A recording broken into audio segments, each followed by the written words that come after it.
say the intro thingy. Uh, it's gonna be weird because I'm looking at my notes over there. So I'm not always centered. But yeah, here we go. On this episode of This is Game Boy, Maman, Spider-Man, friendly neighborhood Spider-Man. There we go. Yeah, Legs, we're gonna need you to match that up. That's gonna suck. I should have just pulled up the video and sung along with it. All right. Yeah. Wait, who started last? I don't know. I think you. No, I'm pretty sure. I don't remember. Yeah, I think I started, so you can start the intro. Hello, everybody. What? We are professionals. Oh yeah, professional podcasters. Hello, everybody. Welcome to part 2 of the Spider-Man episode. Episode either 16 or 17, depending on which one of us you ask. As always, I'm Belthic Gaming, and with me is Moelle.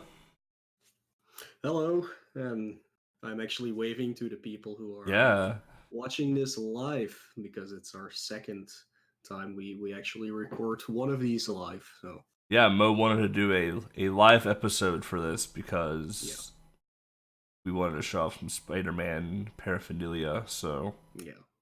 But before we get into all the Spider-Man business, Mo, what have you been up to?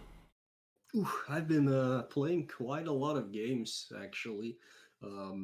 I've been diving more into the portable pleasure again because I had some more time to actually stream them. Sadly, one of those games is Voxel 2, which got picked, so that's a long-term project like always. That's too bad.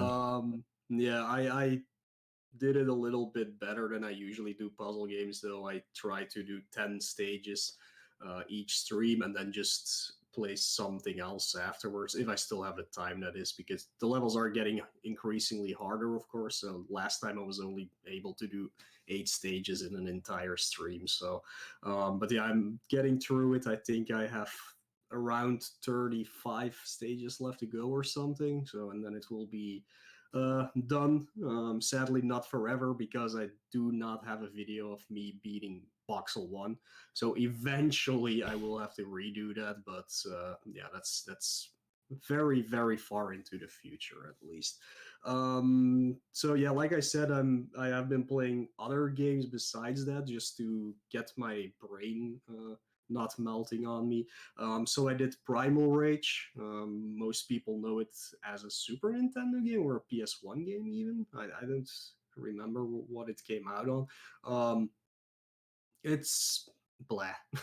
Like, I don't know if the other versions are good. I never really liked Primal Rage, but if I beat it in half an hour, that's more than enough time I'm willing to spend on that game. The controls are kind of fluid, I would say, but the art style is not that great for that game.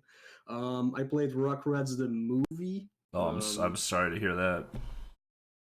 Yeah, it's I knew I beat it as a kid, so that's why I picked it out of the list. So I kind of knew it's not going to be a hard game or anything. It also has continues, it has passwords, so that's not really a problem. It only has, 7 or 8 stages. Yeah, it's not really the problem with this game is that you can only get hit once basically, but if you pick up an item and you get hit, you just lose your item. The way to finish the stages is actually by getting the required amount of items, which is always fun if you have one left to go and you get hit and you lose all of them, so you have to replay the entire stage. It would be a better game if the screen scrolling wasn't as sucky as it is. For some reason, it only starts moving to the right if you are actually coming from the left of the screen. If you come to a halt and you try moving the screen forward, it doesn't really work. So you can never see what's in front of you. So you get easily hit by an enemy that you absolutely had no idea that it was there. So it makes it frustrating, but it's not a It's not a hard game, so you can get through it if you want to, but I wouldn't recommend playing it. It's Actually, not a fun game. no. Well, maybe just go watch the movie or something. Yeah, the movie's good. That's probably, yeah. After that, I played Chase HQ, which is a port of any of the other Chase HQs, I would suppose. 5 stages, so all you have to do is get to your opponent in time. It's like an arcade racer.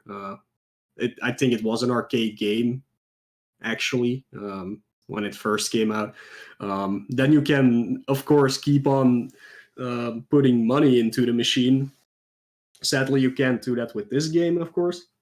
You only have 3 continues.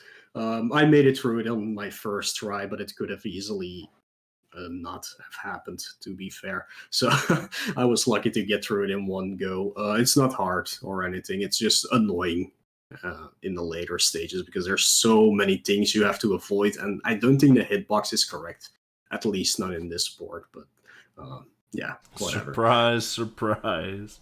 Yeah, I don't know. Maybe it's like that in the other versions. I've never played them before, but I did not hate this game. But there's definitely better games, even in this style, than Chase HQ and also on Game Boy. So yeah, check it out. It's an half an hour game if you're lucky. So after that, I played Yu Yu Hakusho 3, actually, which is a game that I had on one of those multi-card games when I was a kid.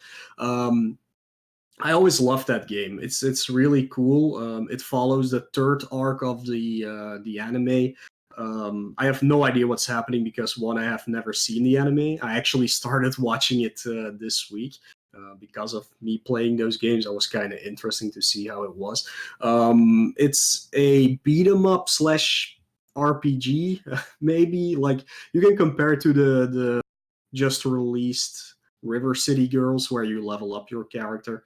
It has a Zelda-like overworld, or like an RPG overworld, I guess. So you can move around a little bit. There's not that much to see, so it's easy to figure out where to actually go because the entire game is Japanese only. So you can't read anything unless you know Japanese, of course, but I don't.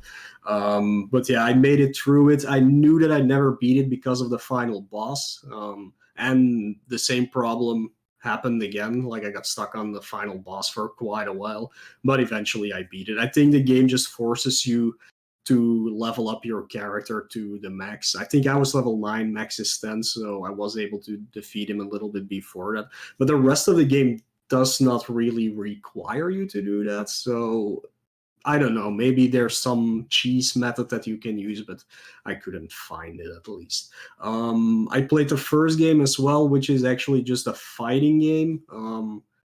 One that you can pretty much cheese your way through if you just do a duck kick or whatever you want to call it. You can. So it's Shaq Fu. Yeah, basically, it's a little bit more than that. I also know there's things you can do, but I don't know how to do them. But clearly I didn't need them because I beat that game in like 17 minutes. So you can check it out if you want to. Again, you don't have to know to actually play that game. Played another Japanese game called Kitchen Panic. Frustrating game, to be fair. It's in the lines of Bubble Bobble and things like that. You get in a stage, kind of a maze situation, platforming situation. You have to defeat a certain amount of enemies before you move on to the next stage, and after 5 stages you get a boss fight. It gets increasingly harder. There's some very, very annoying enemies near the end. You also only have 3 hits, basically 3 lives, and they only get replenished if you game over, which places you back at the first stage of each world. So that's a fun thing. It's not a bad game, at least, but the controls are very wonky, float around the screen, even if you don't want to. There are power-ups you can get, but I don't understand how to get them correctly. I randomly got one, which was the shoes which make you run faster, which made the game even worse because then you couldn't stop anymore. So I was glad I only found that once. But yeah, it has some interesting mechanics, but I don't understand them correctly. And there's also no walkthroughs or manuals for it, so I couldn't figure it out. But I beat the game, and in the end, you fight evil Mickey Mouse or something. It's very weird. There was one more Game Boy game I played. It's called Firefighter, a game that either only came out in the US or only came out in Europe. It was only Europe. Very, very interesting concept, but not that great of an execution. You're basically a firefighter. You have to save all the people in a stage while avoiding fire and other hazards like enemies, spiders, burglars, things like that. You basically have a timer because if the fire spreads too much, the old thing burns down. It has a weird password system where if you get a password, it's actually the password for the stage before the one you're on. I'm not sure why. I don't understand that really. So you always have to beat 2 stages. I didn't realize that until the game. I was just looking at the password list on GameFAQs, so I kept going back to the right stage I was on, but normally you have to beat 2 stages every time. But yeah, fun game, but it gets very, very hard after. Like the ghost house is the first level that, yes, you go to a ghost house, is the first level that is quite hard to get through, and it only gets worse from that. Except for the final stage. I enjoyed Firefighter. I played it for a bit, just for fun off stream one day. I found the game pretty enjoyable. It's a very unique Game Boy game. Yep, there's definitely nothing like it. There's also a Firefighter Super Nintendo, which is like a top-down one. I think it's the same company at least that made them. Maybe that's also a game that almost nobody knows, but. Definitely check that out. Besides Game Boy, finally completed Dragon Quest XI. Took me like 120 hours in total, I think. Probably one of the best RPGs ever made. Like there's nothing else I can say about that game. Everybody should check it out. But I guess buy the version that has the good music. Because like I played the PS4 version, which is only MIDI because the composer is actually an asshole, and like you can look up why that is. But yeah, the music didn't bother me, but it would have been better if it was orchestrated. When you say finished, did you platinum the game or did you finally beat the game? I completed it, so I got all the trophies out of the way. I did everything that there was to do in the game, basically, besides some things that are not required for anything. So yeah, that's what I did. Speaking of RPGs, I bought Grandia, the HD collection on Switch, so I've been playing through Grandia 1 or Grandia. I'm not sure how it's pronounced, actually. Yeah, I don't know. I just say Grandia. I'm almost done with the first game, I think. It's a really down-to-earth, simple RPG, I would say. Like, I would definitely recommend it as like a first RPG for somebody, maybe. Nothing really special besides that. Like, the interactions with the characters are pretty funny. It's well written, and the voice acting is just amazing. Amazingly bad, that is, but it is amazing, so that's always fun to check out. It's the English ones, of course. It does offer Japanese voices if you want that. And then last but not least, definitely not least, today I started playing Detroit Become Human. Really cool. Like, I'm really enjoying that. I love those types of games for sure. Like all the Quantic Dream games are really cool. So I don't know how far I'm in. I don't know how long that game is. So I've been playing it for like 3 hours maybe. Fun thing, yeah. It's a cool game, and so many paths you can take. It's crazy. Yeah, I played that game at a demo booth in a PlayStation trailer like 3 years ago, something like that, like right before it released, and it was very good. Yeah, it's really cool and great actors that Yeah. are in it. I've only recognized 2 so far, though. It's Lance Henriksen. Like people who don't know Lance Henriksen, he's Bishop from the Alien movies. I guess that's his most well-known role, or the TV series Millennium. So, um, and the other guy is the main cop, Hank. But I don't know the actor's name, but I do know who he is. The other people might be not that famous, but maybe they are. I don't know. I don't know all the actors in the world. But yeah, that's basically what I've been up to. And what have you been doing? Um, Getting excited for Death Stranding in November, which I just still don't know what to expect with that game. And then, Yeah, I refuse to watch the yeah, game trailer. I don't want to know. I don't either. Yeah, I just know that Norman Reedus is in it. So, um, and then getting excited for Link's Awakening next weekend, the remake for the Switch. Yeah, which we will be doing Yeah. an episode eventually. Yeah. Other than that, I recently started picking retro games back up for my second YouTube channel for reviews and critiques. And last night I beat Kid Nicky on the NES, and I would much rather play that on Game Boy. The NES version is very, very, very unfair and very, very unoptimized.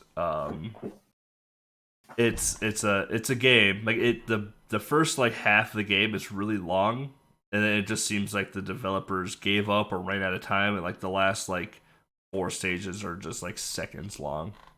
And the bosses are super easy in like the last half of the game. Other than that, I did Darkwing Duck NES again for the 4 millionth time. That was basically my testing setup game for this whole thing. Other than that, WoW Classic came out almost a month ago now, so been playing that a lot. Grand Theft Auto 5 roleplay. Those that do watch like No Pixel, Twitch RP, stuff like that. That's basically what I've been doing with that. And then the Tiny 10 tutorials. So Mo has a finalized list that we won't reveal yet, and then but I know the games because I help Mo, so I've been making some tutorials for that. So Yeah, we're trying to set up tutorials for all of them this time, just to be completely prepared. Yes, I have to do one as well. Another one's got made by a runner that plays one of the games that will be on the list. I think there's 2 on the list that don't need an actual tutorial at all. So yeah. don't think we're gonna bother with that. But that's really all I've been up to. I really haven't had a ton of time to play any games at all. My work is having a conference in a week and a half or whatever, or a week. I don't remember when. So like that's literally all of my time right now is work. But I'm trying to fit in things here and there. Probably play through Top Gun 1 and 2 today on the NES. All right. Yeah, I think I'll just continue with Detroit when I'm done. Like, lie in my bed and play that game. I think because it's like a movie. So it's a gorgeous game. Yeah, it's so good. It's just fun to relax. The only issue I might have is that my controller gets wonky if I'm too far away for some reason, so it might get disabled a few times, which is always fun. I'm always plugged in. Like my controllers are always plugged into the consoles. I hate wireless controllers. Yeah, me too. Old school, I guess. The cable is not long enough for me to do that, so that's fair. Well, I have to. Yeah, I bought longer cables for that. Oh yeah, it's just a mini USB cable basically. Yeah. So is it mini or is it it's micro? Micro. Micro. PS4 is the micro. PS3 is the mini. I think. Whatever. It's just an USB cable anyway, so I could do that, but whatever. Speaking of the entire thing this is, because this is part 2 of our Spider-Man episode, there has been some news about Spider-Man in between like our previous episode and this one. So Sony basically gave the middle finger to Disney. So Spider-Man might be out of the Marvel Cinematic Universe, or he might not be. Nobody actually really knows. But yeah, it's sad, but also in my opinion, Sony did the right thing, because Disney was just screwing them over really hard on that one. So um, I feel like they did the right choice, but it might have some bad outcome. Yeah. So then again, from what I've seen that got announced for is it phase 2? No, it's not phase 2. I don't even know what phase it is anymore. But for the future of the cinematic universe, I'm not sure what they're gonna do with that. I feel like now they're just gonna make random movies. So we'll see. I'm sure they'll do fine, but there's some very interesting choices there that I'm not sure they can make into a whole, like it did with the Infinity War, basically. So yeah. I mean, they're completely changing actors for like 3/4 of their superheroes. So I mean, yeah. Well, I mean that makes sense. Like also from a comic books it does, but point, but I don't really know what. Like I can't see a story yet from the ones they announced. Like it's what are you gonna do with these people? So yeah, whatever. What else also happened is that I said last time, because you were talking about the PS4 game. I said that I hadn't played the DLC yet for that one, and I mentioned like I'm probably gonna wait till they finally release a Game of the Year edition, and lo and behold, they actually announced that I think last week that they are gonna release it. So I guess they are listening to this podcast. So thank you for releasing the Game of the Year edition. Thank you very much. Yeah. I guess it's also Sony right now because they bought the studio that Insomniac Games. Is it Insomniac? Yeah, Insomniac. Yeah, Ratchet and Clank. Yeah, I read a very funny article on the Hard Times. If people don't know that website, it's like a satiric news articles, and they wrote an article about Insomniac Games, not even knowing they weren't part of Sony yet.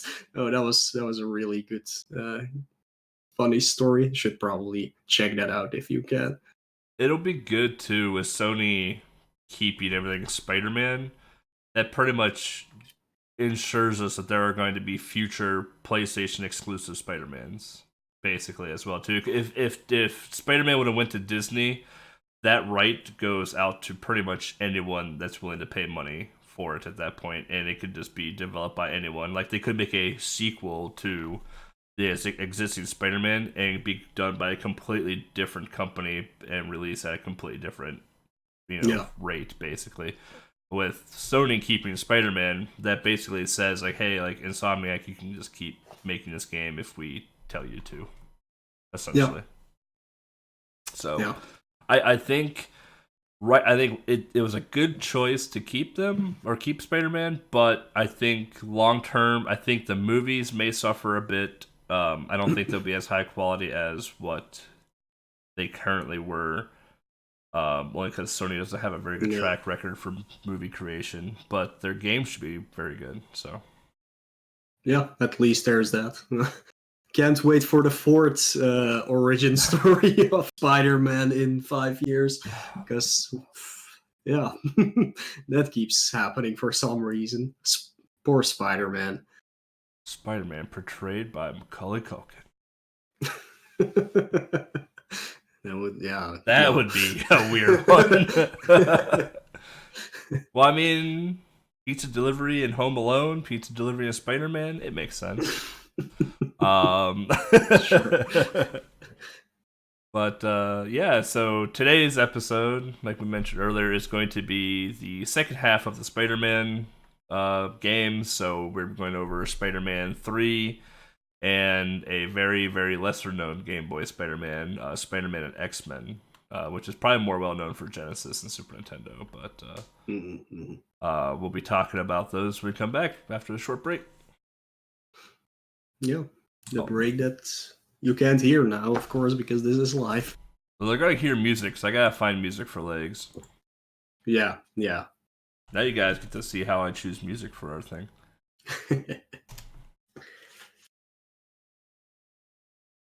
All the behind the scenes stuff. Yeah, not much happening over here though. I see that my camera keeps on refocusing, which is kind of dumb. Oh, I turned that nonsense off. Well, I do that every time, but this camera, and even though it is probably still one of the best cameras for streaming and such, the Logitech whatever. All the 920 or that's whatever. Isn't it C970? Whatever, like the one that everybody recommends. For some reason, you cannot keep that setting on or off or whatever. It just defaults every time you close your computer. Interesting. So I have a 920. Yeah, maybe. Yeah, but it's kind of weird actually. Like that is a software problem. Why don't they just release a freaking software update for it? Like the world may never know. Yeah. Whatever. It's just annoying.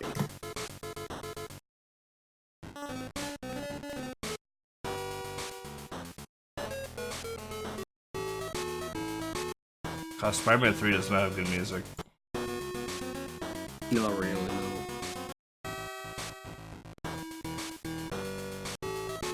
Pretty much none of them do.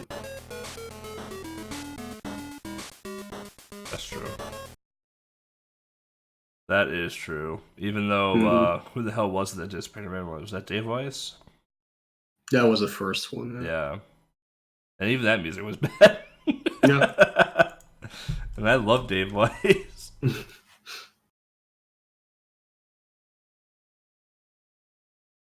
Alright. Music has been selected. Spider-Man. We just didn't do a breakup like we did last time too, where we just talked about one and then dove into the other one. Yep, for sure. Seems like the easy route. Yeah. Alright. And welcome back, everybody. So, first game we're gonna swing into, is Spider-Man 3: Invasion of the Spider Slayers. Yeah. Came out in 1993. Yeah, not called Amazing Spider-Man 3. For some reason they dropped the amazing on this one. Because they knew this game was not amazing. That might be true, yeah. So Spider-Man 3 Invasion of the Spider Slayers came out in 93, so early mid Game Boy life cycle. Developed by Bits, who did I want to say they did Crash Dummies. I just did a light on it. I forgot because my brain's dumb. or they did R-Type. They did R-Type. Yep.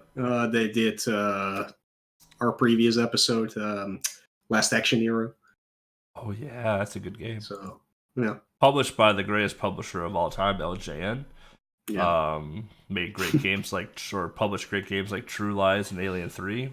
Yep. And then composed by Shahid Ahmad. So yeah, who we mentioned during Last Action Hero, I believe. Yeah, he did the music for Last Action Hero. Yeah, which was better than this. It was, yeah, it was. I wonder if they're just like, you know what, don't even care anymore. Like, here's some extra stuff that I had on the side. Use that for music. But Spider-Man 3 is basically the story arc from the comic, so I'm gonna let you take that away. Yeah, it's completely based on the Spider Slayer story arc. If you look at the screen, if you're watching this on YouTube or live, this is I'm not sure how cameras work. There you go. So this is the final issue. This is the Dutch version, but this is the final issue of that arc. It's an amazing cover, which actually does not happen in the thingy. Yeah, anyways, but it's based on that one. Some people who watched the cartoon or have read the comics know it's all about Alistair Smythe, the son of Spencer Smythe. Spencer Smythe was, back in the very early days, actually hired by J. Jonah Jameson to make robots to kill Spider-Man. Like J. Jonah Jameson actually made a lot of. Scorpion was also basically made by J. Jonah Jameson. So yeah, he hired Spencer, who eventually died because of making those robots, because he always used radioactive things and stuff like that to make them. And of course, that pissed off Alistair. Alistair was actually in a wheelchair for most of his life. Well, his entire life up until that point. But he took over what his father was doing and made his own spider slayers. During that arc, there were 3 of them, basically. I'll show them soon. So the game follows that pretty much throughout it. Like, the bosses you fight are mostly those 3 things, and then eventually you go and fight Alistair himself. I think you can see other people in that kind of wheelchair thing during the game, but he is out of his wheelchair in his ultimate spider slayer form. He actually injected himself with something to be able to walk again, but he also got like body armor, making him stronger, making him have like some sort of claw blade thingies through his arms and things like that. And then there's the final boss of the game. It's actually a very interesting story arc. I would definitely recommend looking through it. It features Black Cat heavily, who helps Spidey out. It actually features Scorpion as well, who for some reason helps him out. And there's a bunch of other side characters for sure. I know in the game you go into Tinkerer's workshop. I do not remember if Tinkerer was actually in the comics. Maybe they just threw him in there to have him in there, but I know you fight Scorpion at the end of that stage, so maybe it was tied up. But like, let me see when this came out. Well, this would have been released later than I bought it, earlier than I bought it, because they had to be translated. As I can see here, 1993, so I don't really remember the entire story arc. But that's basically covers it. But yeah, I was speaking of the Spider Slayers themselves. I actually own all of them from that arc, so that's why I'm doing this live, so you guys can see it. This is the Scorpion one, which you fight in the game. This is the Tarantula, I believe. Tarantula, yeah. Yeah, looks like a spider. Whatever. Or is this the Tarantula? Oh no, that looks more like a spider. This is the Black Widow, maybe. Whatever, but at least you fight them. So what happens in the comics, which is in this one, actually this issue, they combine into a big one, and you can do that with the toy as well, but I don't remember exactly how to do it. So you can put the black spider on the blue spider, and I believe you put the blue spider on the Scorpion, like this. So you have one giant ass killer machine on there. The spider can shoot water, and I think I had a rocket for this, but I don't know which you can shoot. So yeah, these are the spider slayers, which you fight throughout the game. And I also have Alistair's chair, actually. So I couldn't find Alistair. I don't know where he is. But and sadly, this is a little bit broken, but you can actually shoot him out of it if you do this. Then his chair flies out of him, but it's a little bit broken. The reason why I have these toys is because back when Spider-Man TAS, as we call it, the animated series in the 90s, was on TV, we had a, like, what do you call it? Like on Nick Arcade or something, like hosted by an actual person in between. And they had a contest. Cool. They had a contest, and I won for some reason. So I had to fill in like a yellow postcard thingy. And it was a Spider-Man question, so I knew everything about Spider-Man. So I won all of them. That's pretty cool. Maybe I can find Alistair someday. Can post a picture of it on Twitter, but But yeah, I'm really glad I have these things. They have been in a box for their entire life, pretty much, because I didn't really do anything with them. But and yeah, the last thing I can show you is my Carnage. It's a big one. It's like Action Man size. If you still remember Action Man, he's always on my shelf behind me as a book stand, actually. So yeah, that's all I can show you, and that's also the sum up of the basically the plot of this game, I guess. Wow. I don't have any of my Spider-Man toys anymore. I just have the games now. The only toys I kept were my Turtles and my Ghostbusters. So Yeah, I still have some turtles around. I have a whole box full of GI Joe though. I used to have a If you- bunch of if you GI wasn't Joe. included. I don't know whatever happened to that though, but Yeah. I did a bit of digging. I didn't go through my Game Boy box; it's super unorganized. But I did find my childhood Maximum Carnage game though, from way back when. That's always cool. Yeah, the cool red cart. So one of my favorite Spider-Man games. Separation Anxiety is probably my favorite one though on the Super Nintendo. Mm-hmm. But I have 3 of the 4 Spider-Man games in a box over there. I just didn't want to dig for them. Yeah, I wasn't able to find my cards of. Well, I didn't look, but I did like a shuffle, and I'm like, none show up at the top after the shuffle, so I'm not gonna look for them. Yeah. Never mind that. But the gameplay for this, it's a game.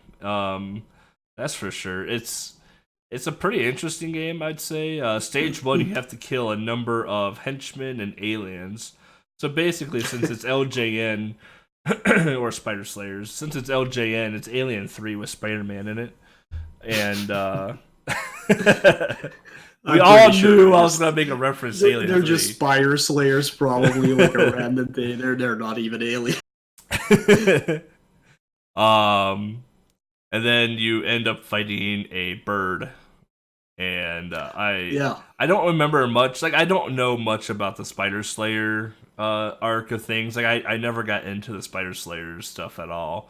But I'm assuming the robot bird thing is part of the whole Alien arc. So, and after that, you go into a jewelry heist. I didn't realize it was Electro until Mo pointed it out to me. Yeah. Because it didn't look like Electro, but you end up fighting what I call the Shocky dude, whom is Electro, but it just doesn't look like Electro in the game.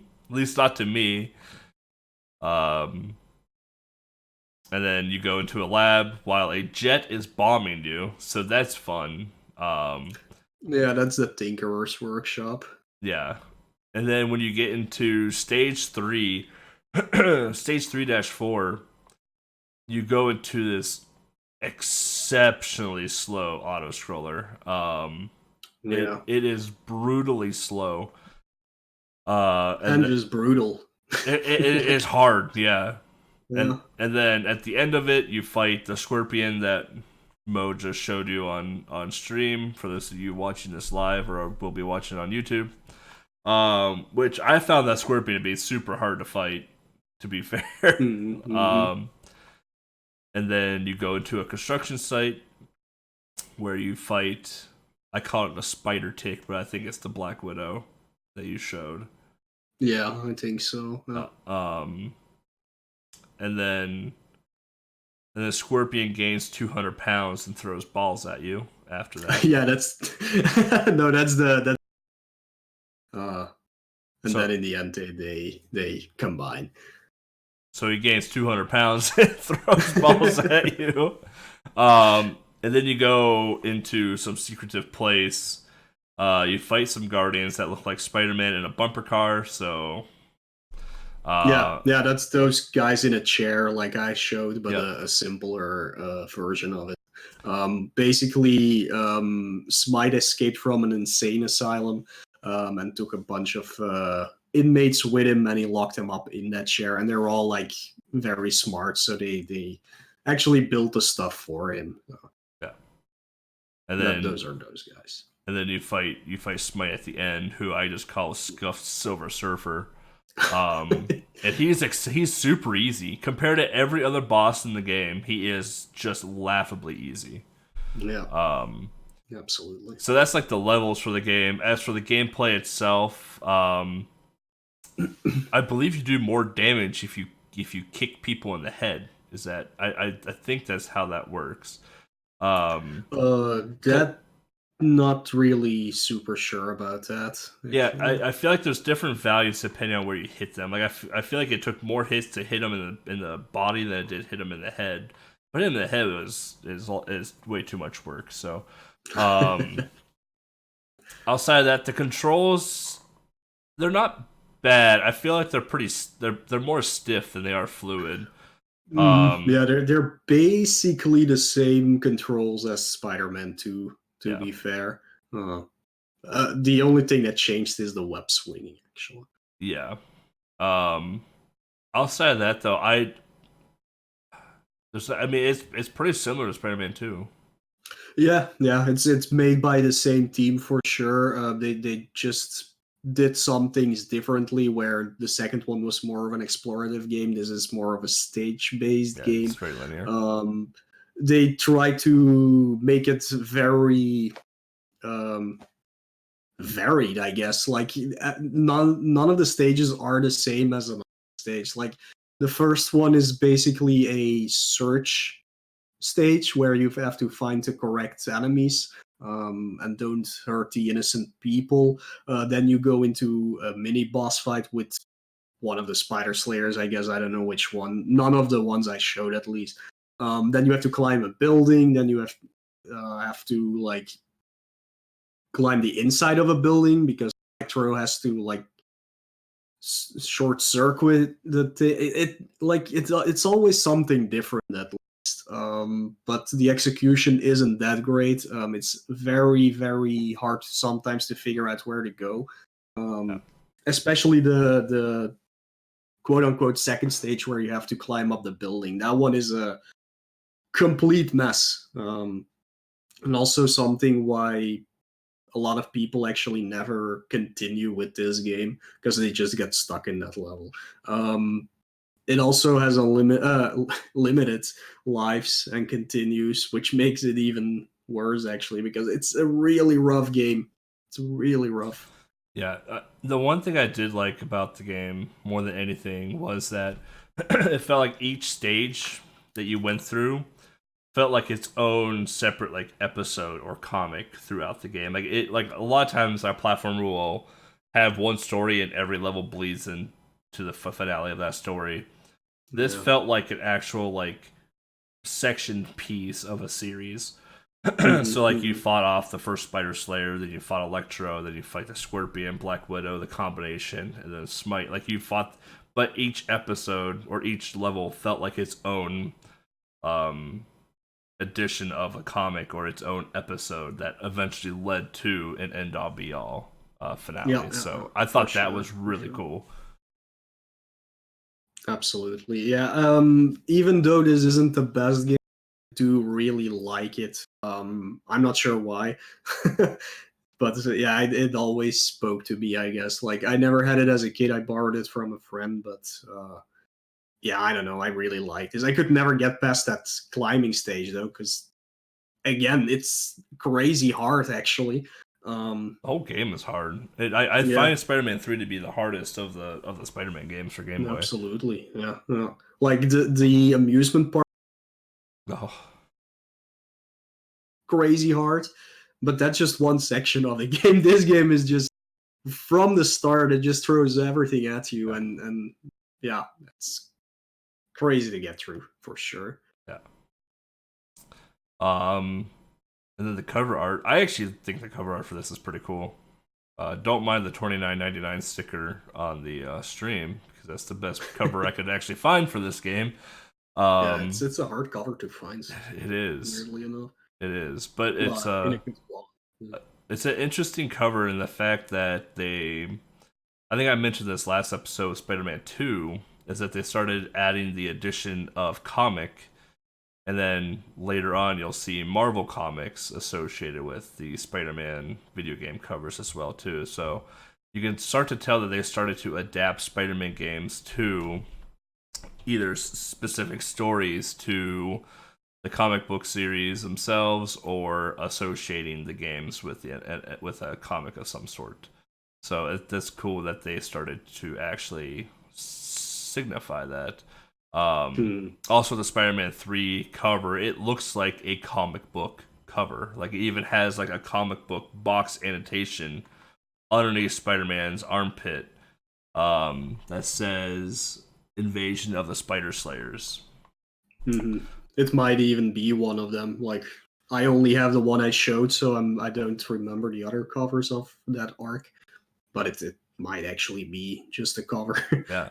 And then you have a Spider Slayer there fighting Spider-Man. Yeah. I mean, it's a pretty basic cover. Like, the background is just a gradient of like a peachy red orange to what looks like a sun. In the background is a yellow circle, and then in the foreground is Spider-Man fighting a Spider Slayer who looks like the dragon from Knight's Quest. If you remember us talk, I think we did an episode on Night Quest. But if you remember the cover for Night Quest, that dragon, very similar showings for that one here too. Yeah. And then I can definitely see that. And then more in the foreground is Spider-Man 3, and in the traditional Spider-Man font, and then in a purple comic book annotation box that would be like 2 hours later, 2 weeks later. It says Invasion of the Spider Slayers. So it's a cool cover. Yeah, I like the second one better, but yeah. Yeah, I like the second one more. I honestly like the last one more, but yeah, we'll get to that one later.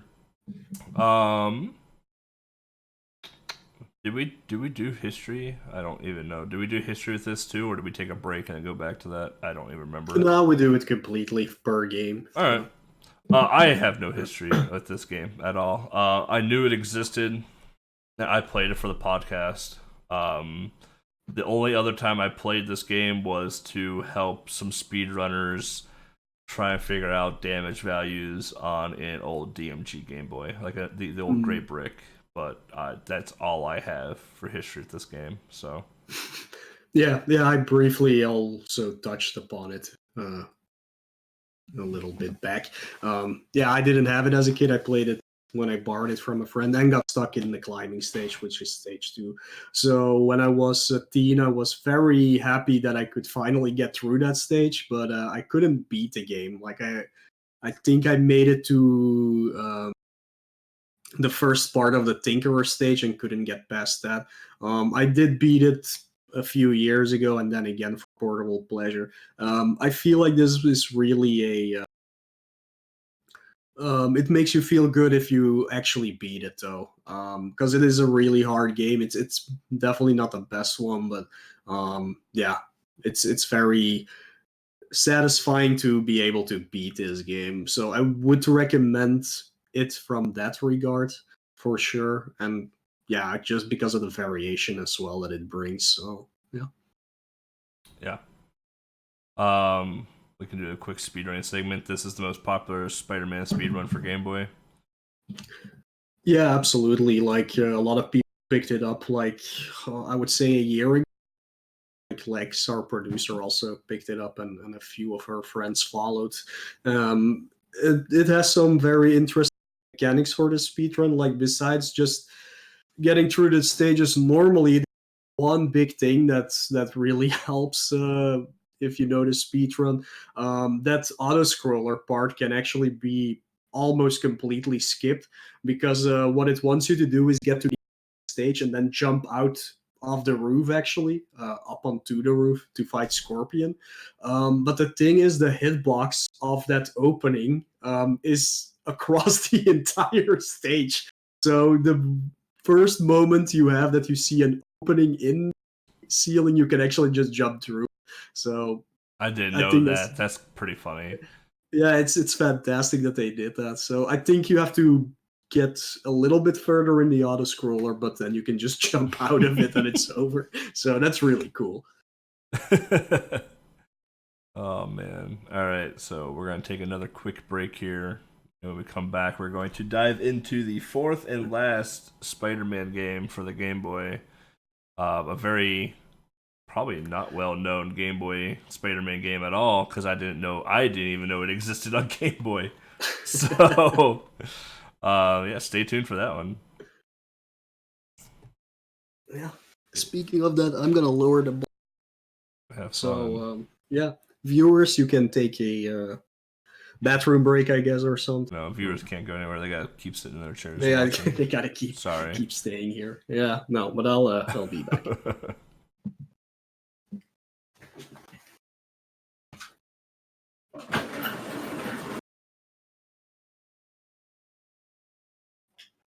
Hello, viewers. Hope y'all are doing good today. BLD, welcome. Moelle and Talk Nerd to Us, thank you for the hosts.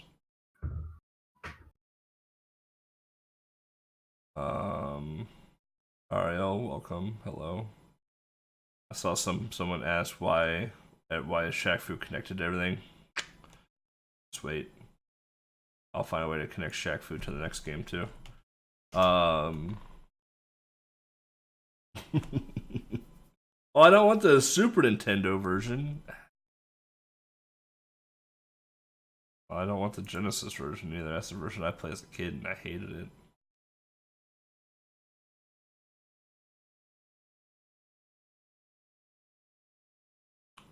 Is there just not a Game Boy version for this music? It's possible. You guys want to hear what the Super Nintendo version sounds like?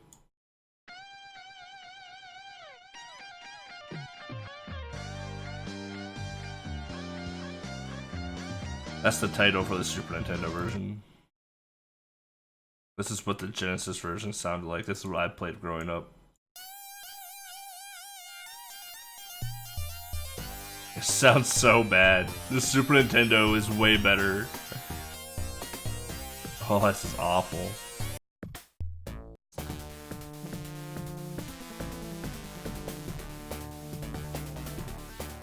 Like, how... I don't understand how Genesis messed up music so bad. Like, the Super Nintendo version is just far superior. Like, here's Spider-Man's song. I clearly played the wrong version growing up.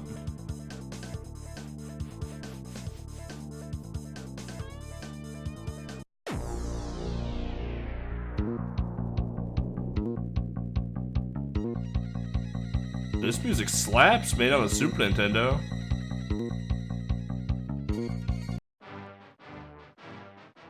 This is Wolverine. This is Storm. It's Gambit. Cyclops.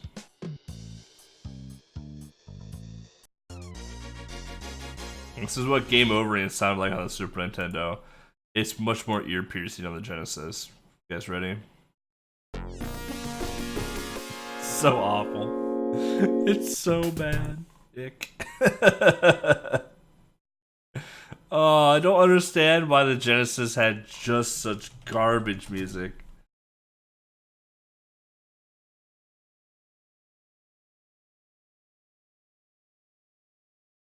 Alright, so Zopher doesn't have anything for this. Alright.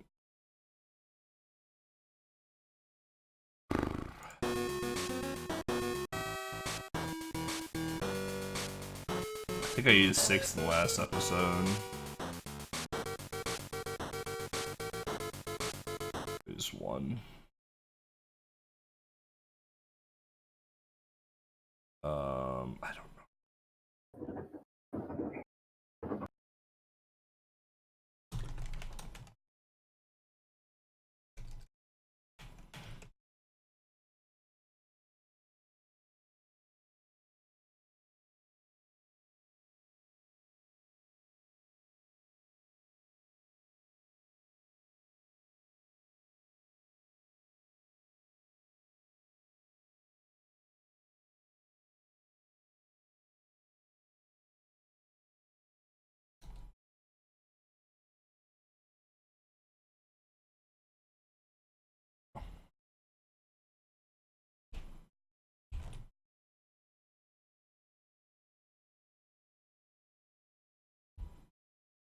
Oh, I cannot wait to talk about the. Oh, I need to find box art for this next game anyway.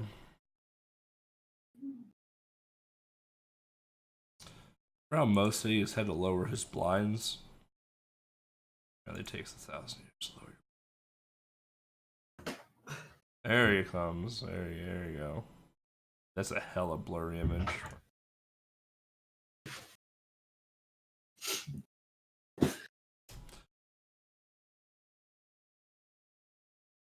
Promoting Hero Stream. As you should. I don't have t-shirts on my own, so I can't stream. I don't have any of my own either.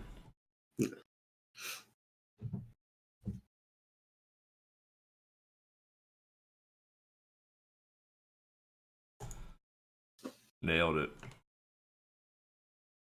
Spider-Man X-Men. By the way, I couldn't find any Spider-Man X-Men Game Boy on Zofer. So Legs we might have to. I might have to find some YouTube music and have Legs rip it. Yeah, sure. It is what it is. What's here? All right, you're ready? Yeah. Sweet. And welcome back, everybody, from that short little break there. Next game on the docket, the fourth Spider-Man game. I guess you can call it a main Spider-Man game. Yeah, definitely. It was pretty well known for Super Nintendo and Genesis, but I don't think it was very well known for Game Boy. And that's Spider-Man X-Men Arcade's Revenge. Came out in 1993 as well. And developed by Unexpected Development. And we all know what fantastic game that they developed for us on the Game Boy, don't we, Mo? Fantastic. Yeah. We are talking about Shaq Fu, by the way. They developed Shaq Fu for us, and it was probably the best thing they've ever done in their life. Published by LJN, like always. I'm pretty sure LJN had the exclusive licensing for most movies and comics back in the day, so composed by John Luce, who I don't know a ton about John Luce at all. Do you? Not really. Like, I tried looking things up, but the information was kind of not only scarce, but also I think he has a brother.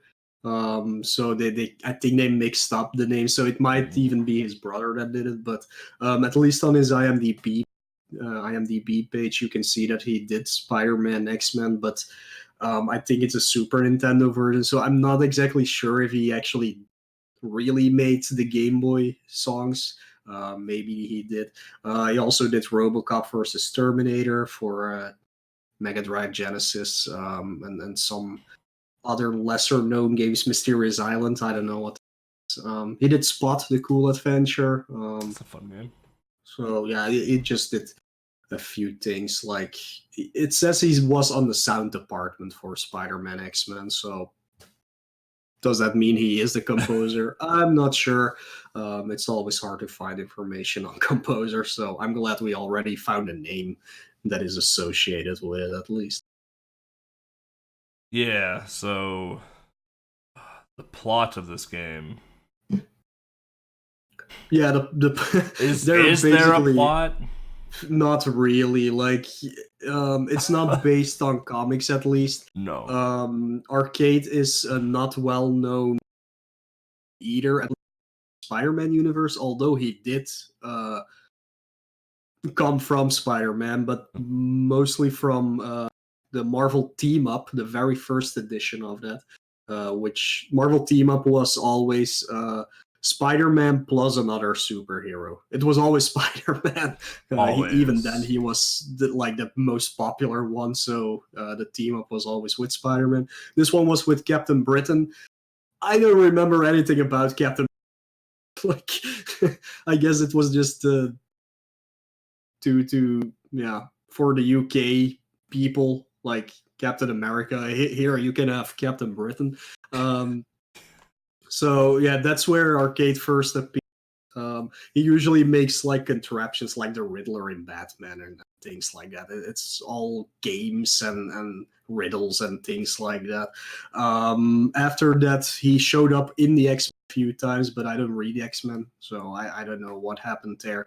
And I'm not sure. I don't think he ever fought Spidey again after that. But there might have been like 10 years ago a Spider-Man Deadpool crossover comic that might have featured him. So I don't remember. I do have it, and you can see that white box there. There's actually two on top of each other. It's full of comics, but I was not gonna look through them because it's like 500 comics or something. So I did label them, so it would have been easy. But yeah, so this game is finding a plot that could help. So Arcade kidnaps a bunch of the X-Men. Spidey goes and rescues them. Then the X-Men do a few levels, do a few boss fights, and then they get trapped again for some reason. So Spider-Man has to save them again. That is basically everything in this game. Nothing more to it. Yeah. Gameplay wise, it's they could have done better, but the first two stages you play as Spider-Man, and then at the end of stage 2 you end up fighting what looks like Spider-Man in a black suit. It's just a humanoid. Yeah, it's just a humanoid that you fight at the end. It just literally looks like a verbatim cut of Spider-Man sprite in a black suit. Takes about 4 million web shots to kill it, and then once you've defeated him, you transition to stage 3, which is Wolverine. So you get to play as Logan. Very, very briefly, it's a pretty short linear stage. And then at the end, there's a boss. You basically punch it, walk backwards, punch it, walk backwards. It should never honestly hit you. It's one of the easiest bosses in video game history. Yeah. And then stage 4, you go into it as Gambit, which Gambit's one of my favorite X-Men. I don't even like X-Men, so so for this stage, this stage, this is a stage. Yeah, I'm trying to figure out how to describe this stage. There's like a big wall that you approach, basically. So you pretty much just hold right the entire stage, and you come across this giant wall, and then you have to throw cards at it to destroy it, which starts a platform to go down, and then you basically break more walls that you didn't know you could break, and then you basically climb back up. I think it's a building. Oh, that might be in the Genesis version. Is it? Yeah, and this one is just the left to right stage. Oh, is it? Okay. Yeah, but you do have to break through the walls, indeed. Maybe I'm getting my Genesis and Game Boy mixed up, because I played the Genesis one as a kid. So. Yeah. I don't remember the boss at the end, though. It's a floating hat. There's nothing more I can say about it. It's a floating hat. But there is one very big issue with this stage. At least on the Game Boy version. I don't know on versions. Gambit has a power meter for his cards. Each time you throw a card, it goes down.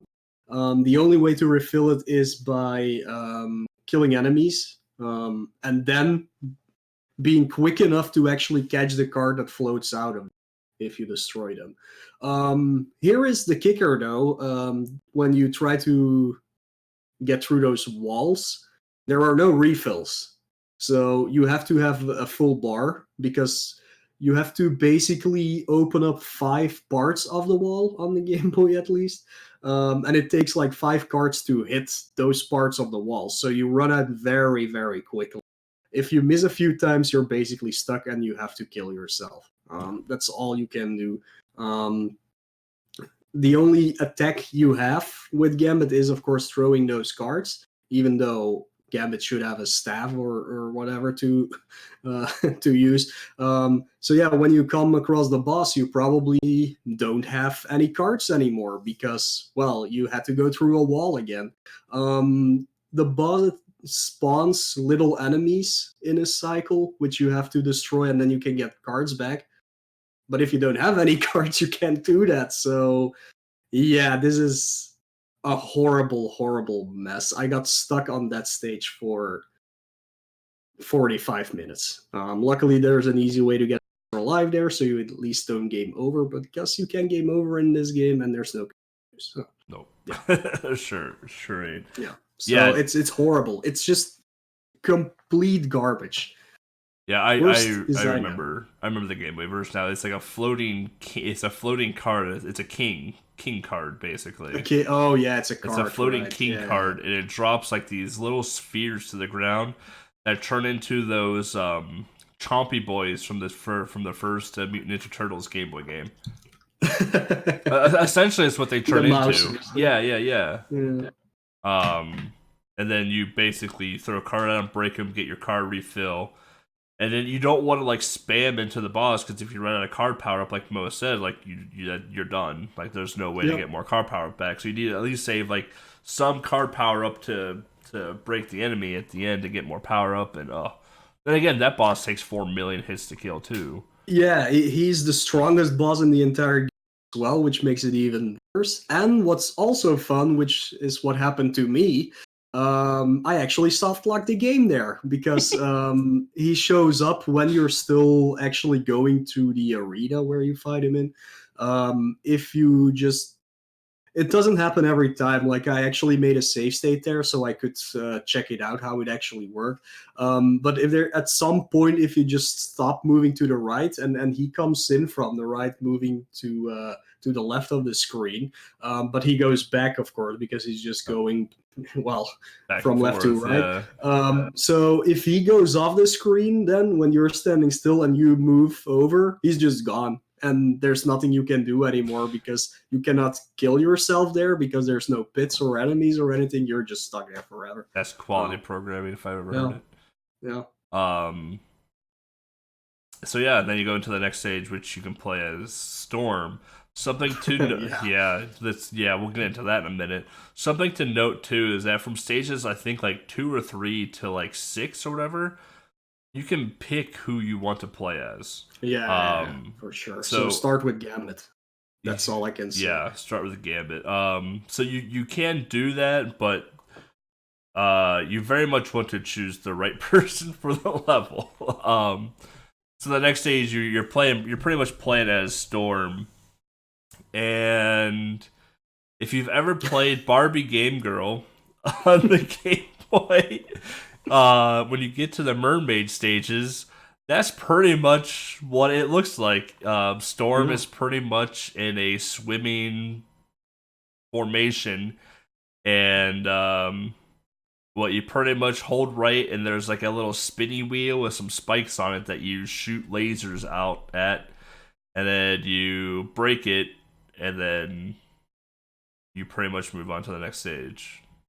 If I remember right. There wasn't much to it. No, it's actually a very easy stage. The only thing you do is raise the water level, actually, so you can go higher and higher. Right, that's what it is. You do you don't have a health meter in this stage. Also very weird, but you can run out of air, but there's like plenty of bubbles you can get, so running out of air is really not big of an issue. It's just lining yourself up to actually hit anything in the water that is the biggest problem in this stage. But how did they come up with this concept for Storm? Like, of all things to come up with for Storm, they decide to do basically a swimming level with that you can shoot lasers out of your eyes. Yeah, it does not make any sense. Like, yeah, I don't know why they even chose this stage. Like, yeah, they definitely were like, oh, hey, we need to have X-Men in the game. Oh, we have all men. We should put a female in here. Let's put Storm. She's the most popular. What should we do with her? Oh, I don't know. well, we don't have a swimming stage. Every video game in the '90s needs to have a swimming stage. Mm-hmm. Perfect, do it. And that's what I feel like what happened. Yeah, Um, maybe. Like I if I was in the board, let's make like a shmup stage then. Like it's yeah, Storm, she flies. Like that's what I would have expected. Would have been like a shoot 'em up stage, similar to like Mega Man 5, like that shoot 'em up section at the end of Mega Man 5. Like I would have expected something like that. And then the final boss, being like in a shoot 'em up stance, like having like a UFO guy or whatever that you shot at. Or maybe Storm lands and starts using tornadoes and actual storms, like what she actually yeah, does in the series. But instead, we get Barbie Game Girl that shoots lasers out of her eyes. So it makes no sense. it, But oh it, well. it makes none at all. Yeah. And then after that, we get Cyclops' stage, another doozy of a stage as well too. Yep. It's the minecart stage. It's a minecart stage. Yeah, it's your Again, traditional makes no early sense. '90s minecart stage where every video game needed to have a minecart or a roller coaster section.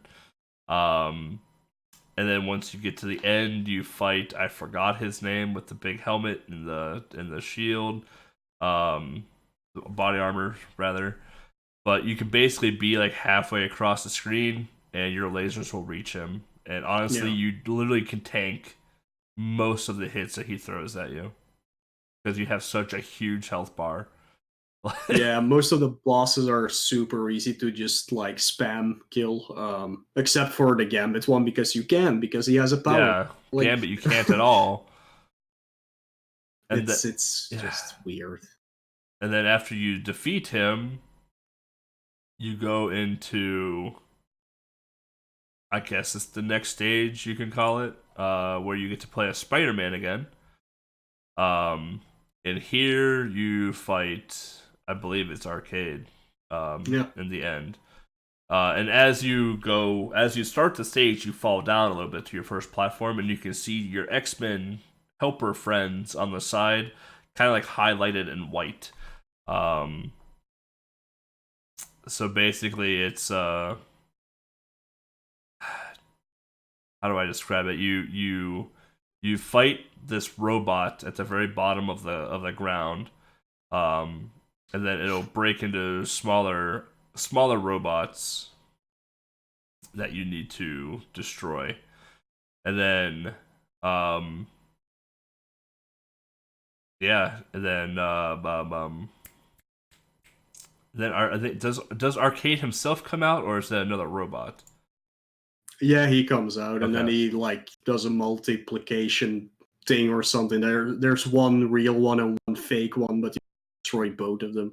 Um, it's super easy. So like it's you cannot spam this guy because he just teleports across the room, but if it's a fight of no consequences really. So Yeah, I mean you're playing as Spider-Man too in the finally, which yeah. which I don't understand. Like you got to play as all the X-Men previous to this, killed bosses, but now all of your X-Men are imprisoned in the end. Again, yeah. I don't under how they get re imprisoned. I don't understand how that happened at all. Oh, and something to note too. Every time you beat a stage, it says "well done," and then whomever the hero that you played as, and then you get some schmuck with a bow tie that pops up, and it gives you a narration of like what's going to happen next or like what is going on in the story. But there is literally no story to this game at Yeah. all. So I believe the bow tie guy is actually Arcade, but like I Yeah. I don't know a ton about Arcade. I knew he came from Spider-Man, but I don't know a ton about Arcade in general. So, um, yeah, what a video game. And Yeah, they try to do varied stuff for sure, but none of it makes sense for starters. And no, besides the Spider-Man stages, the rest is actually pretty bad. So, awful. Yeah, yeah, they're relatively short and boring. I mean, or have a mechanic that is broken, like right.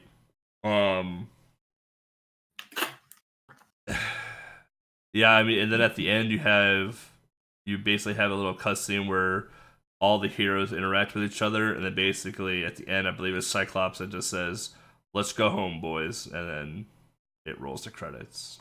Like that's all it is. yep. It's an easy game. It's not a hard game. Like most said, the hardest stage is the Gambit stage. And the only reason it's hard is because you can run out of your card power. But other than that, it's a very easy game. Just some of the bosses are absolute tanks. Um, Outside of that, I have nothing else to say about the game.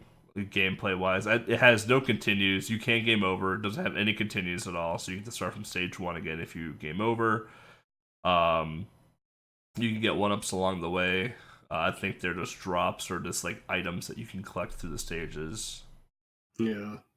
It's like if you get 20 of something, you get an extra life. It's something like that. Yeah, outside of that, it's not a good game by any means. If you were to play this game, I would say definitely play on the Super Nintendo. And I don't say that very often.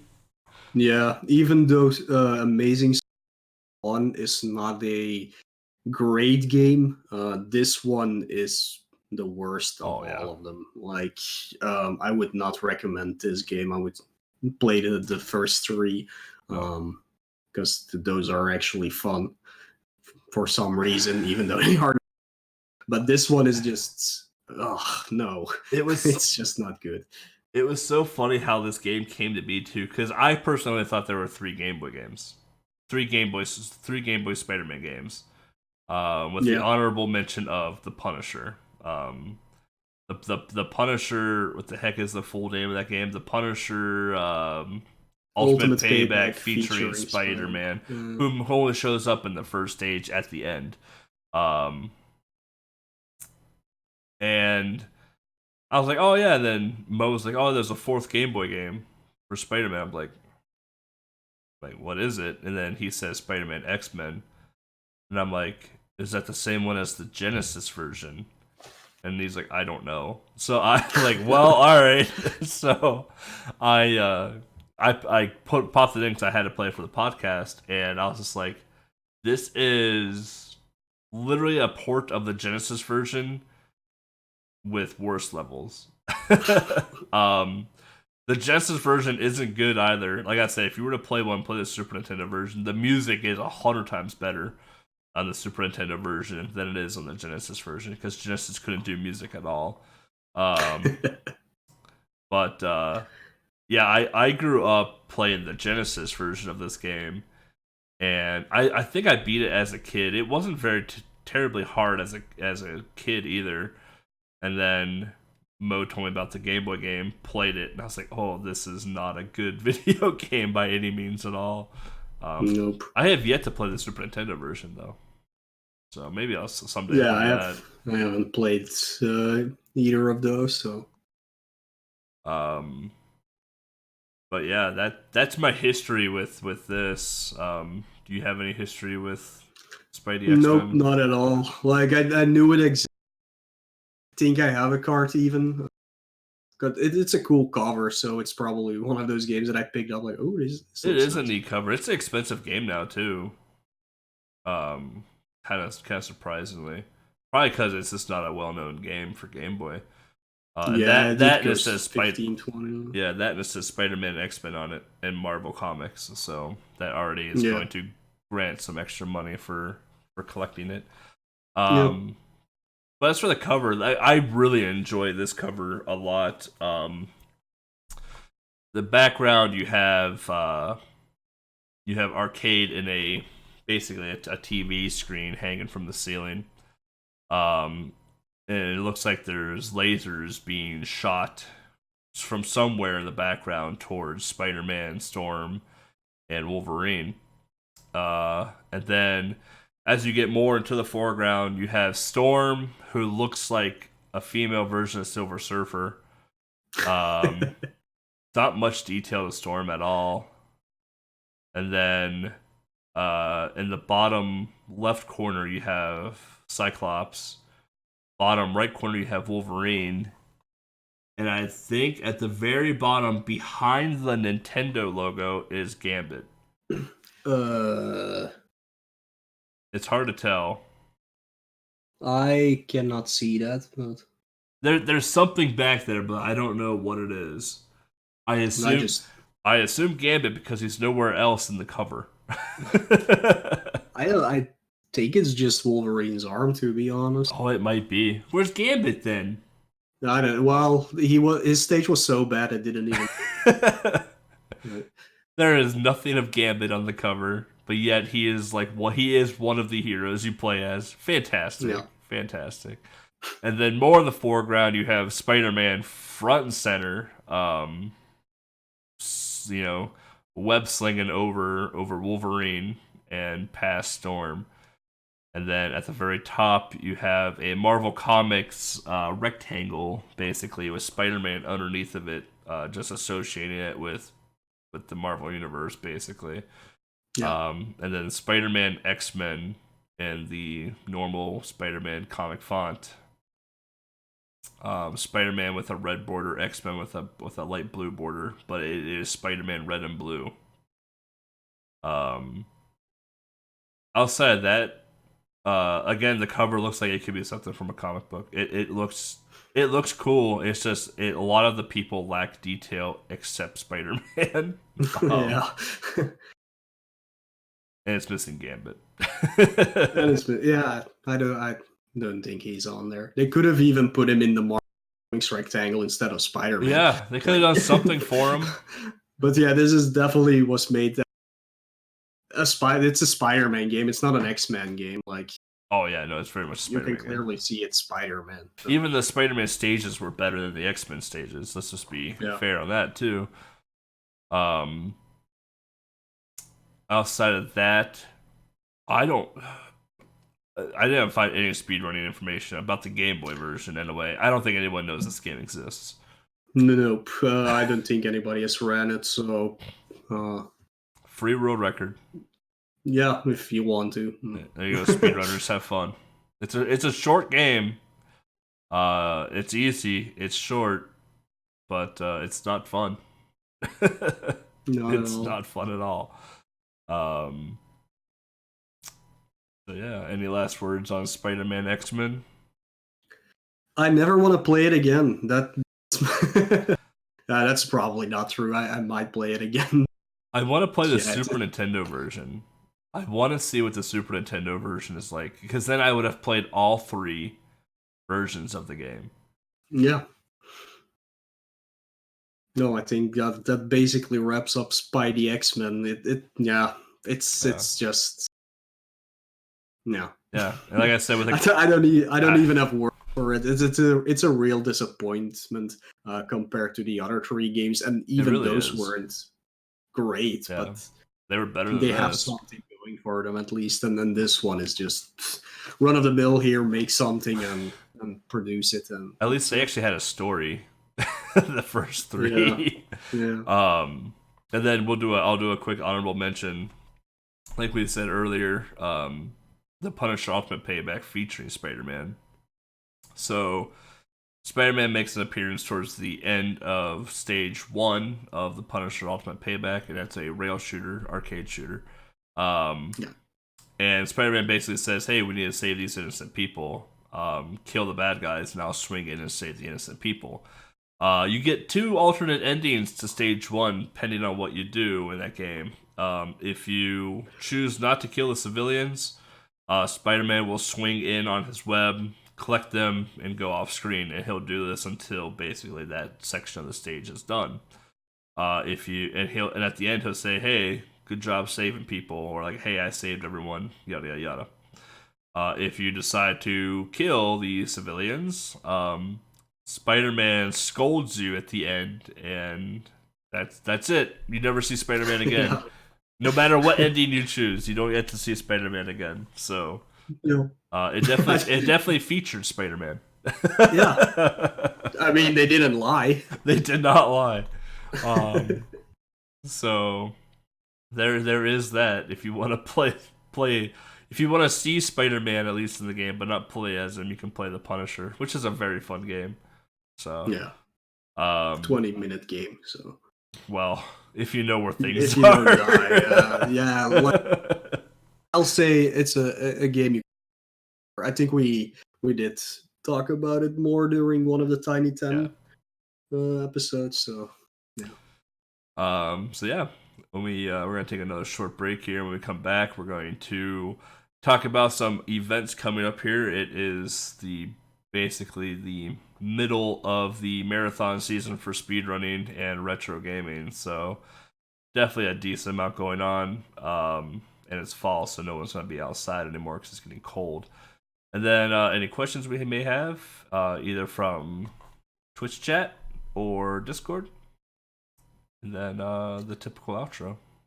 Yeah. Stay tuned. Alright, I need to find... You need to find the community event. Well, I have all that listed out. I need to find music for this game. I heard something downstairs. I'm going to check real quick because that's weird.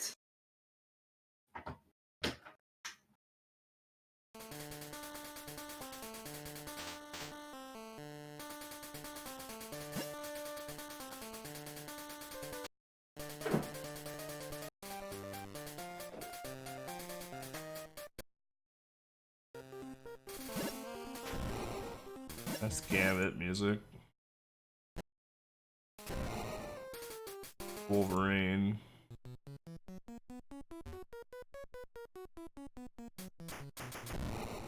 Storm.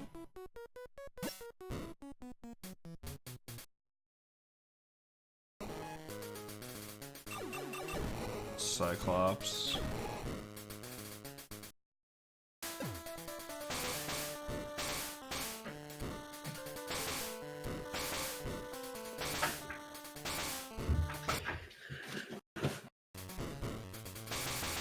Still alive, so that's good. That's good. Yeah. Must have been the neighbors or something then that I heard. Whatever.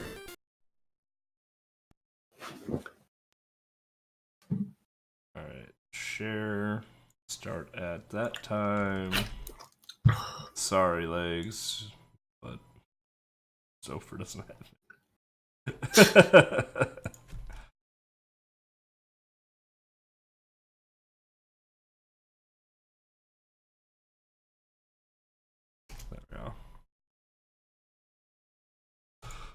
All right.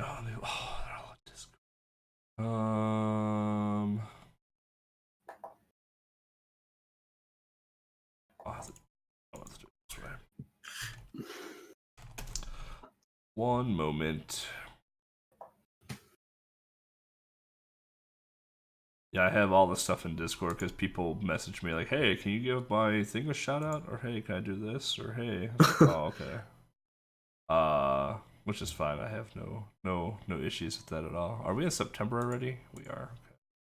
Yes. All right. When's this episode release? I don't even know when this episode releases. Next month? In 2 weeks.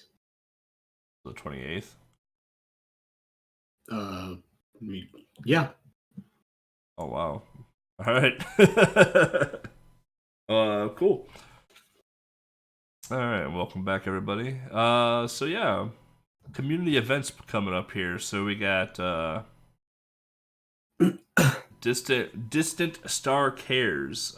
Submissions for this are closed. And the game list reveal is actually out right now. The game schedule will be released on September 28th, which will be about when this episode comes out. So.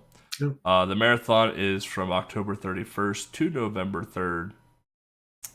So give that a check out. I don't have the information on what Twitch channel it's on, but Distant Star Cares Extra Life 2019 benefits the Extra Life and Prisma Health Children's Hospital. So it's all for a good cause. All money raised will be going towards the Children's Hospital in Greenville, South Carolina. So definitely give that a check out. And if you need a contact for that, you can talk to Toko Tomcat, TOKKO_Tomcat, on Twitch, Twitch, Twitter, and Discord. Outside of that, we have obviously AGDQ submissions, or I think those are closed now or whatever. But that's going to be happening in January. We'll probably get a classic Game Boy game like Spider-Man and X-Men submitted at 3 o'clock in the morning or something. Sure. Something that very much represents the Game Boy community, no big deal. And then we have the autumn version of Speedy Fists. Did I find where that is? There it is. So we have the autumn edition of Speedy Fists, where I think submissions will be closed by the time this comes out. So, you won't be able to submit anything then. It will be happening here in October 18th. So, I believe it's a week-long or a weekend-long event, and this is benefiting St. Jude's Children's Hospital. So this is a marathon that's just exclusively fighting games. So I ran Shaq Fu Game Boy for it back in April. We had a Shaq Fu block. So we did Super Nintendo, Genesis, and Game Boy, and it was the most fantastic thing ever in the world. So definitely. If you enjoy fighting games, if you enjoy speedrunning fighting games, definitely give Speedy Fists a check out as well. Along with that, obviously we have the Tiny 10 stuff, which we will reveal later on. That will be coming up here shortly. And then I'm sure Power Up with Pride will be coming up with something probably for their winter edition in December. So outside of that, I don't know much of anything else. I'm sure there's a bunch more out there that I just do not know. Big Bad Game-a-thon will be done by time this episode is out, but if you're watching live on Twitch and watch this on YouTube, if it goes out before release, Big Bad Game-a-thon is next weekend, September 20th to the 22nd, and it's a marathon of just really bad video games. I'll be running Sesame Street ABC and for the NES, and Titus the Fox on Game Boy for that event. Outside of that, RGL has something. They have the NLSS Fall 2019 thing, which I believe starts next weekend as well too. It's just a speedrun show. It's a in-person speedrunning showcase that Retro Gaming Live TV and a local retro store, I believe, put on together. So again, it'll be done by the time this episode comes out, but if you are watching live, give them a check out. So outside of that, that's all I have for marathons. So hopefully we get to have some Game Boy games and all of those. Well, Big Bad Game-a-thon at least. Outside of that, any community questions? Well, I asked the community favorite Spider-Man movie or cartoon series was, but we didn't get that much response this time. Like Leg said, the Japanese Spider-Man TV series from the 70s, which is like in the veins of I always forget what they're called, but like Power Rangers, things like that. Yeah. Like where they just grow super big for some reason.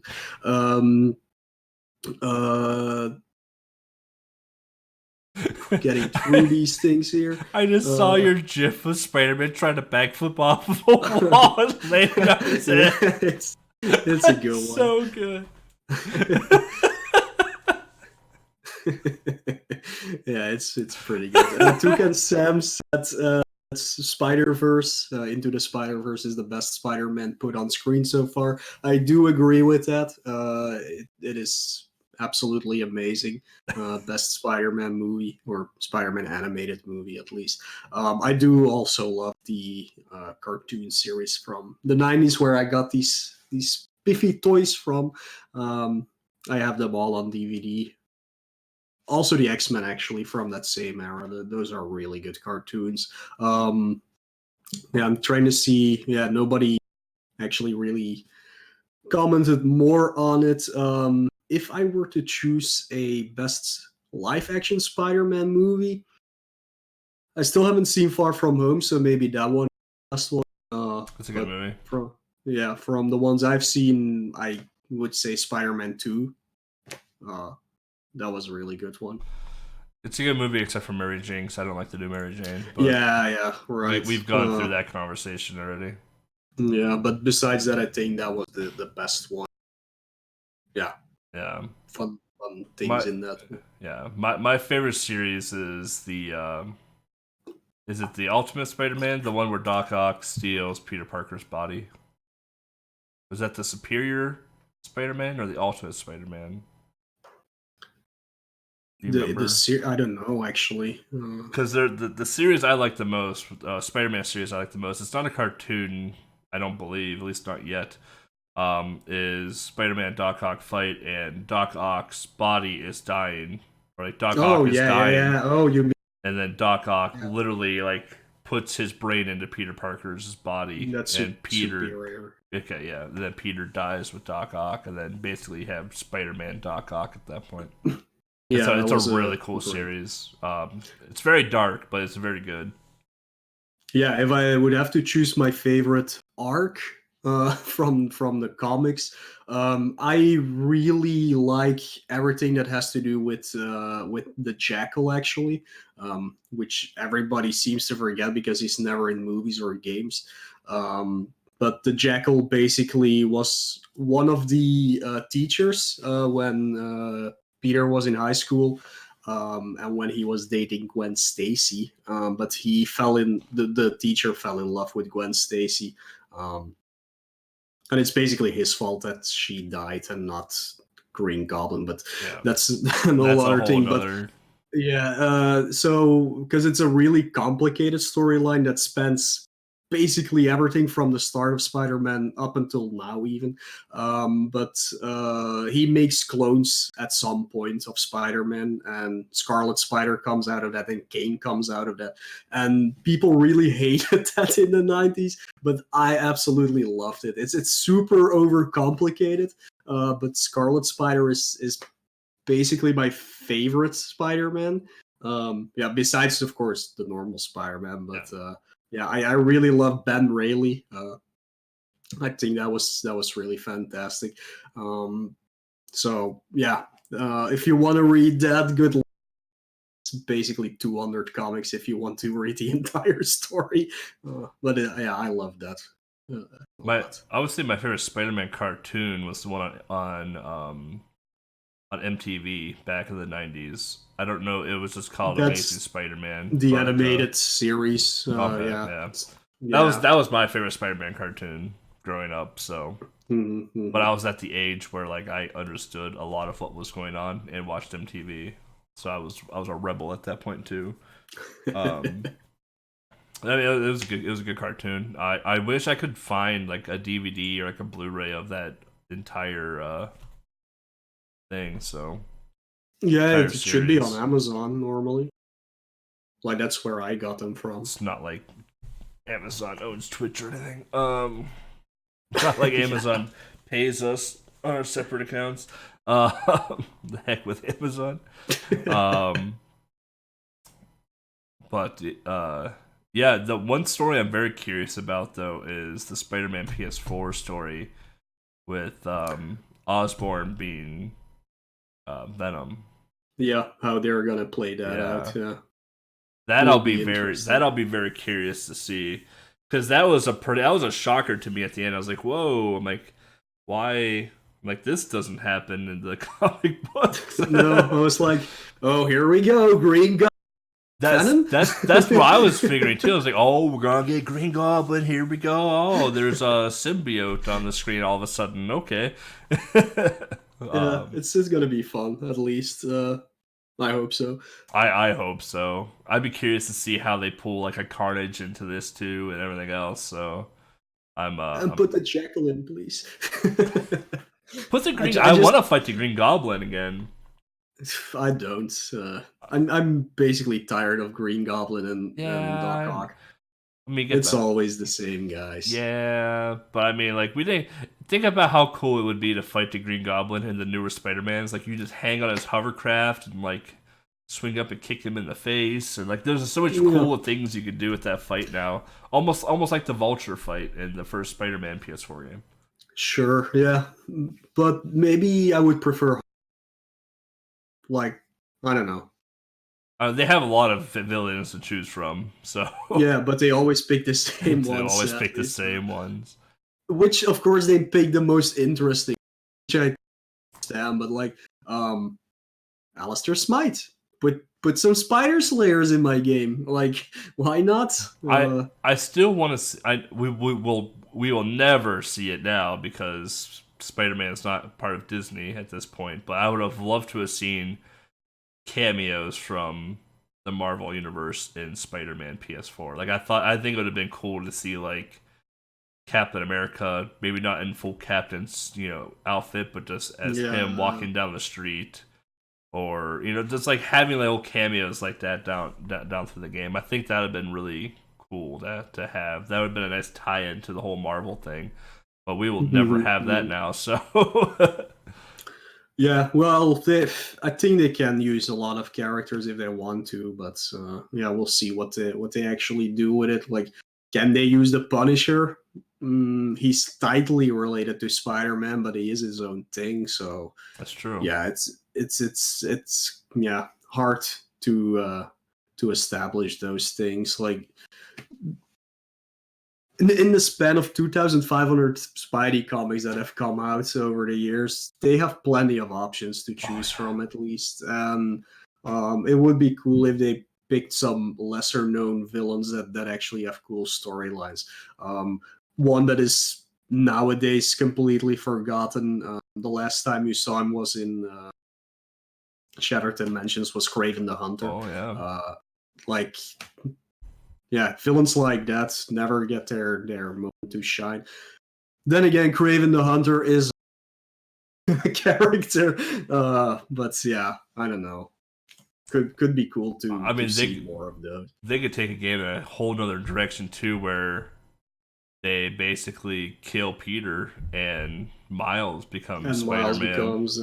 I hope Because they don't though, because I hope they don't either, but I mean, like, it's a path they could take because that is an arc. So yeah, that's completely following Ultimate Spider-Man. yeah, But yeah, I don't know. Like I was never for I it. don't like Miles as Spider-Man. I don't like playing Miles in PS4. I find his sections to be completely boring. Because he That's uses a true. cell Yeah. phone to break light bulbs. Um, I mean, maybe they can do something with Mary Jane too. Like, it would be cool to see like the Mary Jane in the PS4 version is by far the best Mary Jane I've seen depicted for Spider-Man ever. Outside of the comics.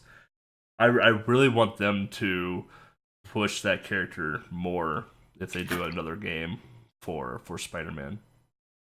It would be Yeah. interesting to see like Mary Jane gets killed or something, and watch Peter go on a rampage, or something along those lines. Like, have something happen to Mary Jane maybe, and then Peter just loses his mind and goes crazy, and then Gwen or not Sable, but Black Cat comes back, and then all of a sudden like Black Cat and Spider-Man are a team, and they're doing bad stuff, and Spider-Man gets reeled in somehow. Like, I don't know. There's a lot of directions they could take the game For for sure. sure.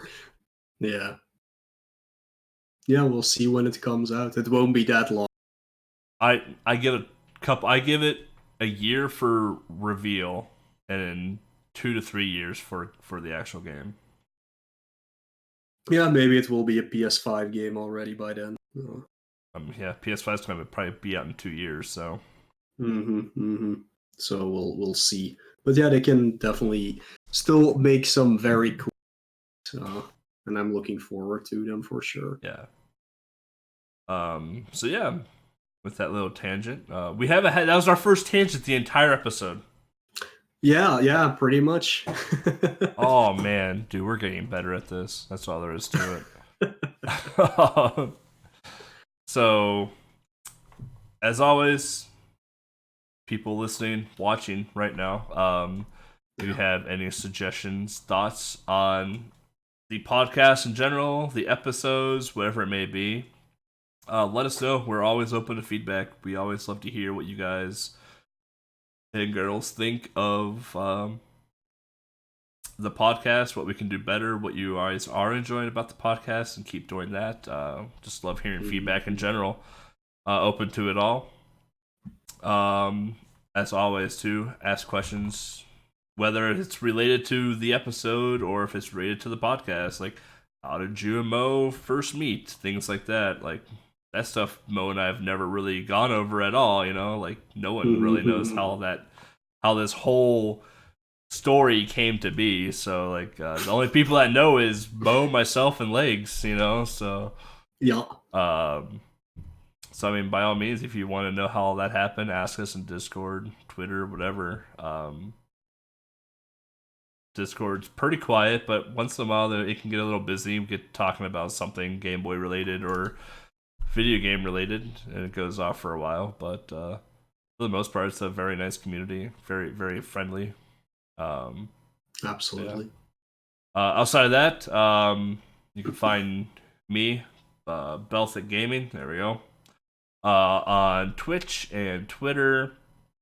There is a YouTube channel that has like 2 videos on it because I haven't gotten around to that, and I'm doing a second YouTube channel called Retromade, which is game and movie reviews. So that has nothing on it yet, so don't even go there yet. And you can find our fantastic producer, Legs, SprintingLegs on Twitch, Twitter, and Legs on Discord and YouTube. And where can they find you, Mo? Can find me at Twitch, Twitter, and YouTube, all /Moelle, which is MOELLEEH. Of course, like always, if you just want the easy solution, go to our website, which is gbrunners.com/TIGB. If people visited the website before and saw like a beta version of it or something, I have some troubles with the host or the FTP of the host for some reason, where if I upload a new version of it, it still retains the old one. I think I finally fixed it by doing it through the actual website of the panel on the host website. I think now it's fixed finally. I don't know why it doesn't work. Like, I use FileZilla. I've used that for 20 years. Everything else works, but for some reason this doesn't. But yeah, there's the new version is up there at least now. So there you can find links to everything that you might need, not only to social media things, but also to Patreon. If you want to support the show, you can do that through Patreon. If you don't know what it is, it's a monthly subscription thing. You can opt in for $1 a month or $5 a month, or even more if you really want. We have tiers for 1 and 5 so far. If you want to see more of these live thingies in the future, definitely do so, because our goal is $20 a month. We're halfway there, and that will be what we need to actually do these more, because we have to pay for makeup, for actual clothes, because otherwise we're just recording this naked. For maybe cheerleaders in the background. Ooh. But that's where the money will be for. We will actually use it for creating our new logo, paying Legs, and then for whatever else we can do to improve the actual podcast. Do you want to support us but don't? Well, you can do that right now. I actually made a PayPal PayPal.me link. I put it on the website as well. It's just PayPal.me/ I don't even remember, TIGB podcast or TIGB. So you can just do a one-time donation thing if you really want to, and then you're not like doing it with a monthly subscription. So if you want to do that, you can now. So. Yep. And with all of that said, our next episode features a very prominent penguin. So yeah, next episode we'll be reviewing and talking about Pingu. Newt. Japanese only game. It is. Yeah. And people love it because it's Pingu. Of course, you have to love it. It's adorable. Yeah, and it doesn't even matter that it's in Japanese. No, it's Pingu. It's Pingu. It's a Japanese only game where we had the episodes, the show in every friggin' country in the world. So yeah. So yeah, until next time, everyone. Have a good week, month, whoever it is next time we talk. Yeah. See you all later. Stopping Audacity now. All right. Stopping local recording.